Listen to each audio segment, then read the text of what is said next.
हिंदी कहानियों के अनुपम सफ़र में लीजिए आज सुनते हैं कहानी सेवा मार्ग। जी हाँ, कहानी सेवा मार्ग जिसके रचयिता है सुप्रसिद्ध कहानीकार मुंशी प्रेमचंद। तो लीजिए प्रारंभ करते हैं कहानी। तारा ने 12 वर्ष तक दुर्गा की तपस्या की। न पलंग पर सोई, न केसों को संवारा और न नेत्रों में सूरमा लगाया। पृथ्वी पर सोती, गेरुआ वस्त्र पहनती और रूखी रोटियां खाती। उसका मुख मुरझाई कली की भांति था, नेत्र ज्योतिहीन और हृदय का शून्य बीहड़ मैदान। उसे केवल यही लौ लगी रहती थी कि दुर्गा के दर्शन पाऊं। शरीर मोमबत्ती की तरह घुलता था, पर यह लौ दिल से न जाती थी। यही उसकी इच्छा थी, यही उसका जीवन का उद्देश्य। घर के लोग उसे पागल कहते। माता समझाती, बेटी तुझे क्या हो गया है? क्या तू सारा जीवन रो रो कर काटेगी? इस समय के देवता पत्थर के होते हैं। पत्थर को भी कभी किसी ने पिघलते देखा है? देख, तेरी सखिया पुष्प की भांति विकसित हो रही है, नदी की तरह बढ़ रही है। क्या तुझे मुझ पर दया नहीं आती? तारा कहती, माता अब जो लगन लगी है वह लगी। या तो देवी के दर्शन पाऊंगी या यही इच्छा लिए संसार से पयान कर जाऊंगी।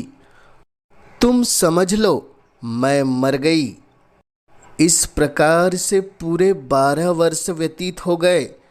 तब देवी प्रसन्न हुई। रात्रि का समय था, चारों ओर सन्नाटा छाया हुआ था। मंदिर में एक धुंधला सा घी का दीपक जल रहा था। तारा दुर्गा के पैरों पर माथा नवाए सच्ची भक्ति का परिचय दे रही थी।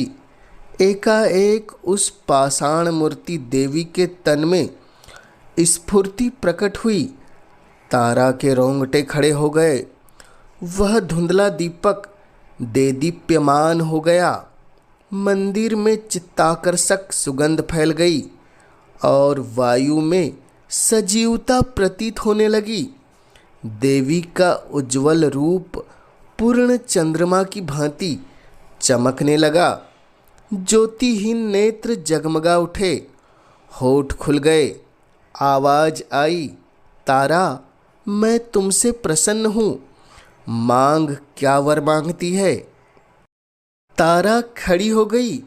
उसका शरीर इस भांति काँप रहा था जैसे प्रातःकाल के समय कंपित स्वर में किसी कृषक के गाने की ध्वनि।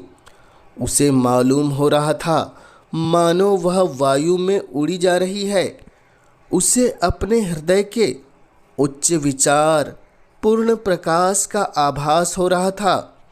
उसने दोनों हाथ जोड़कर भक्ति भाव से कहा, भगवती तुमने मेरी 12 वर्ष की तपस्या पूरी की। किस मुख से तुम्हारा गुणगान गाऊं? मुझे संसार की वे अलभ्य वस्तुएं प्रदान हो जो इच्छाओं की सीमा और अभिलाषाओं का अंत है। मैं वह ऐश्वर्य चाहती हूँ जो सूर्य को भी मात दे दे। देवी ने मुस्कुराकर कहा, स्वीकृत है। तारा वह धन जो कालचक्र को भी लज्जित करे। देवी ने मुस्कुराकर कहा, स्वीकृत है। तारा फिर बोली, वह सौंदर्य जो अद्वितीय है। देवी ने मुस्कुराकर कहा, यह भी स्वीकृत है। तारा कुंवरी ने शेष रात्रि जाग कर व्यतीत की। प्रभात काल के समय उसकी आंखें क्षण भर के लिए झपक गई। जागी तो देखा कि सिर से पांव तक हीरे व जवाहरातों से लदी हूँ। उसके विशाल भवन के कलश आकाश से बातें कर रहे थे। सारा भवन संगमरमर से बना हुआ, अमूल्य पत्थरों से जड़ा हुआ। द्वार पर नौबत बज रही थी। उसके आनंददायक सुहावने शब्द आकाश में गूंज रहे थे। द्वार पर मीलों तक हरियाली छाई थी। दासियां स्वर्ण आभूषणों से लदी हुई सुनहरे कपड़े पहने हुए चारों ओर दौड़ती थी। तारा को देखते ही वे स्वर्ण के लोटे और कटोरे लेकर दौड़ी। तारा ने देखा कि मेरा पलंग हाथी दांत का है। भूमि पर बड़े कोमल बिछौने बिछे हुए हैं। सिरहाने की ओर एक बड़ा सुंदर ऊंचा शीशा रखा हुआ है। तारा ने उसमें अपना रूप देखा, चकित रह गई। उसका सुंदर रूप चंद्रमा को भी लज्जित करता था। दीवार पर अनेक अनेक सुप्रसिद्ध चित्रकारों के मनमोहक चित्र टंगे थे, पर ये सब के सब तारा की सुंदरता के आगे तुच्छ थे। तारा को अपनी सुंदरता पर गर्व हुआ। वह कई दासियों को लेकर वाटिका में गई। वहाँ की छटा देखकर वह मुग्ध हो गई। वायु में गुलाब और केसर घुले हुए थे। रंग बिरंग के पुष्प वायु के मंद मंद झोंकों से मतवालों की तरह झूम रहे थे। तारा ने एक गुलाब का फूल तोड़ लिया और उसके रंग और कोमलता की अपने अधर पल्लव से समानता करने लगी। गुलाब में वह कोमलता न थी। वाटिका के मध्य में एक बिल्लौर जटित हौज था। उसमें हंस और बत्तख किलोरे कर रहे थे। एकाएक तारा को ध्यान आया, मेरे घर के लोग कहाँ हैं? दासियों से पूछा। उन्होंने कहा, श्रीमती वे लोग पुराने घर में हैं। तारा ने अपनी अटारी पर आकर देखा। उसे अपना पहला घर एक साधारण झोपड़े की तरह दृष्टिगोचर हुआ। उसकी बहनें उसकी साधारण दासियों के समान भी न थी। माँ को देखा, वह आंगन में बैठी चरखा काट रही थी। तारा पहले सोचा करती थी कि जब मेरे दिन चमकेंगे तब मैं इन लोगों को भी अपने साथ रखूंगी और उनकी भली भांति सेवा करूंगी। पर इस समय धन के गर्व ने उसकी पवित्र हार्दिक इच्छा को निर्बल बना दिया था। उसने घरवालों को स्नेह रहित दृष्टि से देखा और तब वह उस मनोहर गान को सुनने चली गई जिसकी प्रतिध्वनि उसके कानों में आ रही थी। एक बारगी जोर से धमाका हुआ। बिजली चमकी और बिजली की छटाओं में से एक ज्योति स्वरूप नवयुवक निकलकर तारा के सामने नम्रता से खड़ा हो गया। तारा ने पूछा, तुम कौन हो? नवयुवक ने कहा, श्रीमती मुझे विद्युत सिंह कहते हैं। मैं श्रीमती का आज्ञाकारी सेवक हूँ। उसके विदा होते ही वायु के उष्ण झोंके चलने लगे। आकाश में एक प्रकाश दृष्टिगोचर हुआ। एक क्षण मात्र में उतरकर तारा कुंवरी के समीप ठहर गया। उसमें से एक ज्वालामुखी मनुष्य ने निकलकर तारा के पदों को चूमा। तारा ने पूछा, तुम कौन हो? उत्तर दिया, श्रीमती मेरा नाम अग्नि सिंह है। मैं श्रीमती का आज्ञाकारी सेवक हूँ। वह अभी जाने भी न पाया था। एक बारगी सारा महल ज्योति से प्रकाशमान हो गया। जान पड़ता था सैकड़ों बिजलियां मिलकर चमक रही है। वायु सेवक हो गई। एक जगमगाता हुआ सिंहासन आकाश पर दिख पड़ा। वह शीघ्रता से पृथ्वी की ओर चला और तारा कुंवरी के पास आकर ठहर गया। उससे एक प्रकाशमय रूप बालक, जिसके रूप से गंभीरता प्रकट होती थी, निकलकर तारा के सामने शिष्ट भाव से खड़ा हो गया। तारा ने पूछा, तुम कौन हो? बालक ने उत्तर दिया, श्रीमती मुझे मिस्टर रेडियम कहते हैं। मैं श्रीमती का आज्ञापालक हूँ। धनी लोग तारा के भय से थर्राने लगे। उसके आश्चर्यजनक सौंदर्य ने संसार को चकित कर दिया। बड़े बड़े महीपति उसकी चौखट पर माथा रगड़ने लगे। जिसकी ओर उसकी कृपा दृष्टि हो जाती, वह अपना अहोभाग्य समझता, सदैव के लिए उसका बेदाम का गुलाम बन जाता। एक दिन तारा अपनी आनंद वाटिका में टहल रही थी। अचानक किसी के गाने का मनोहर शब्द सुनाई दिया। तारा विक्षिप्त हो गई।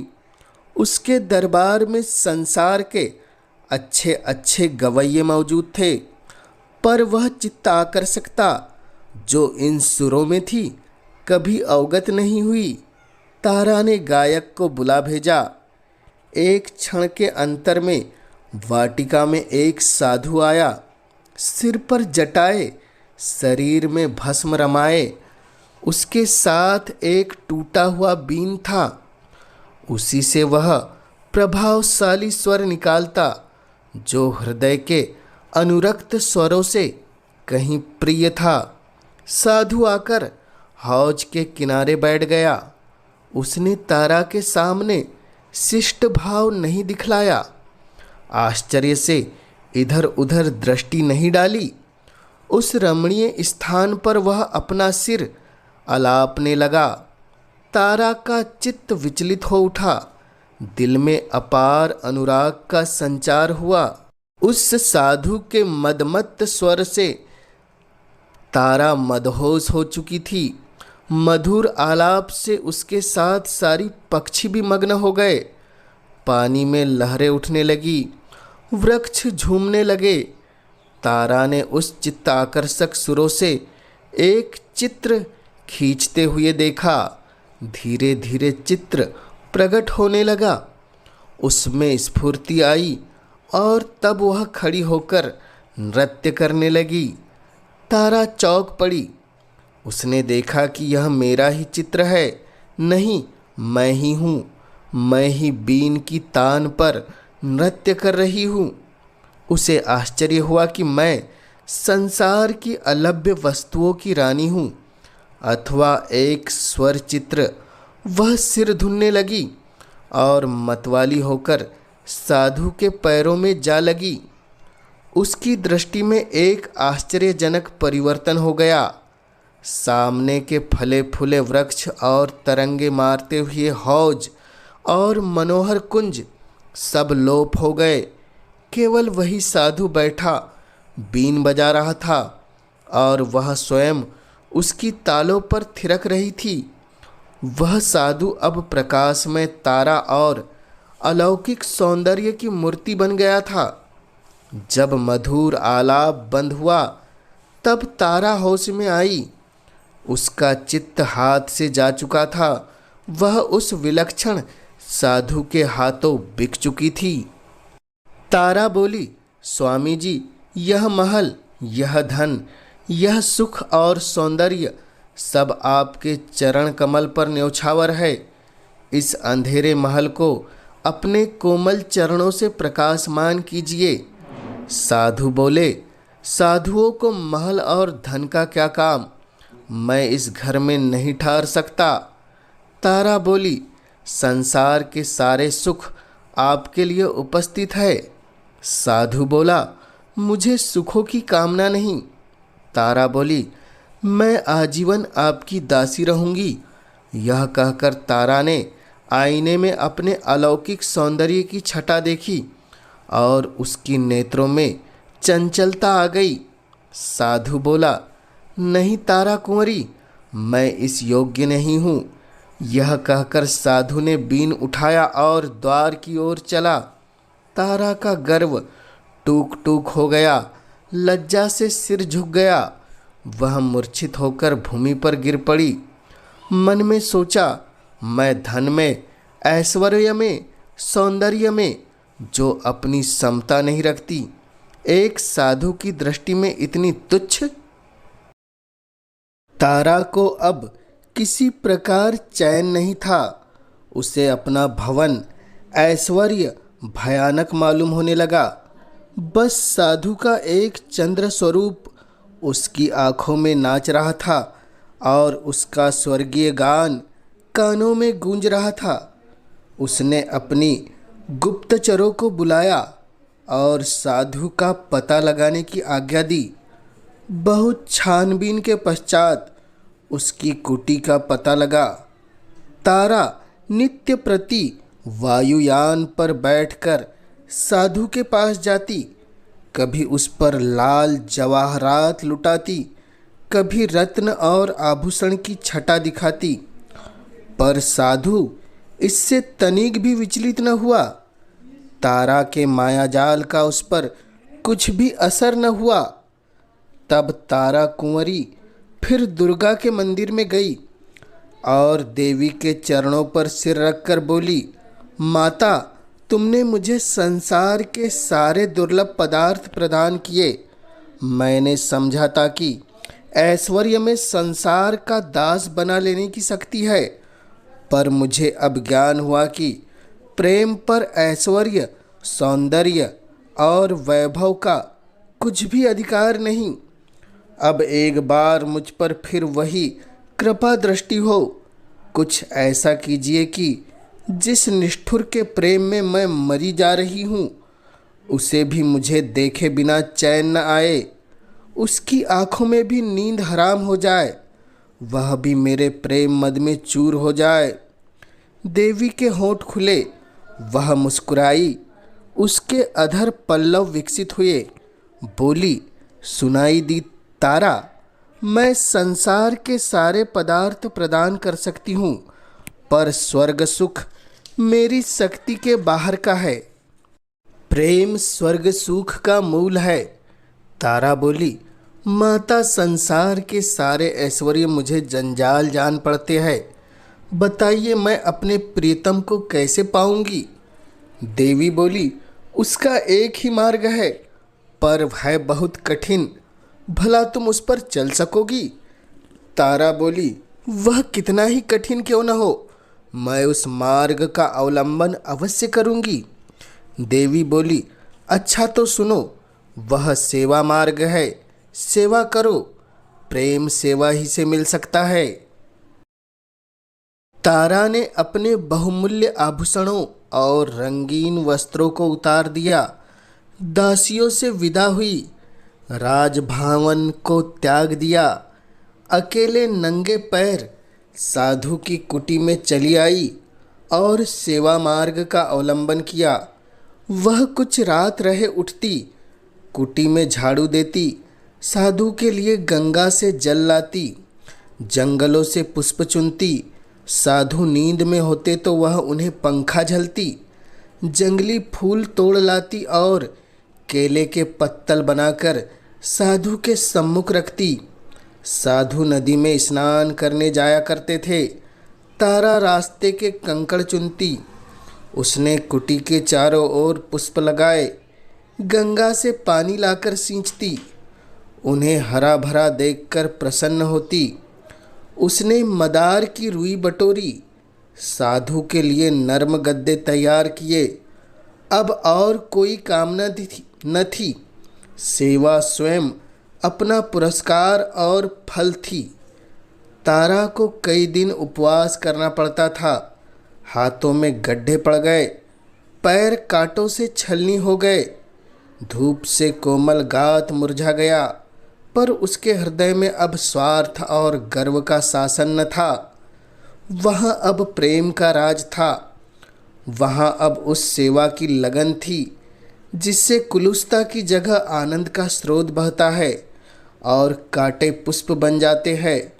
जहाँ अश्रुधारा की जगह नेत्रों से अमृत जल की वर्षा होती है और दुख विलाप की जगह आनंद के राग निकलते हैं। जहाँ के पत्थर रुई से ज़्यादा कोमल है और शीतल वायु से भी मनोहर। तारा भूल गई कि सौंदर्य में अद्वितीय हूँ। धन विलासिनी तारा अब केवल प्रेम की दासी थी। साधु को वन के खगों और मृगों से प्रेम था। वह कुटी के पास एकत्रित हो जाते। तारा उन्हें पानी पिलाती, दाने चुगाती, गोद लेकर उनका दुलार करती। विषधर सांप और भयानक जंतु उसके प्रेम के प्रभाव से उसके सेवक हो गए। बहुधा रोगों मनुष्य साधु के पास आशीर्वाद लेने आते थे। तारा रोगियों की सेवा शुश्रूषा करती, जंगल से जड़ी बूटियां ढूंढ लाती, उनके लिए औषधि बनाती, उनके घाव धोती, घावों पर मरहम रखती, रात भर बैठी उन्हें पंखा झलती। साधु के आशीर्वाद को उसकी सेवा प्रभाव युक्त बना देती थी। इस प्रकार से कितने ही वर्ष बीत गए। गर्मी के दिन थे, पृथ्वी तवे की तरह जल रही थी। हरे भरे वृक्ष सूख जाते थे। गंगा गर्मी में सिमट गई थी। तारा को पानी लेने के लिए बहुत देर रेत में चलना पड़ता। उसका कोमल अंग चूर चूर हो जाता। जलती हुई रेत में तलवे भुन जाते। इसी दशा में एक दिन वह हताश होकर एक वृक्ष के नीचे क्षण भर दम लेने के लिए बैठ गई। उसके नेत्र बंद हो गए। उसने देखा देवी मेरे सम्मुख खड़ी कृपा दृष्टि से मुझे देख रही है।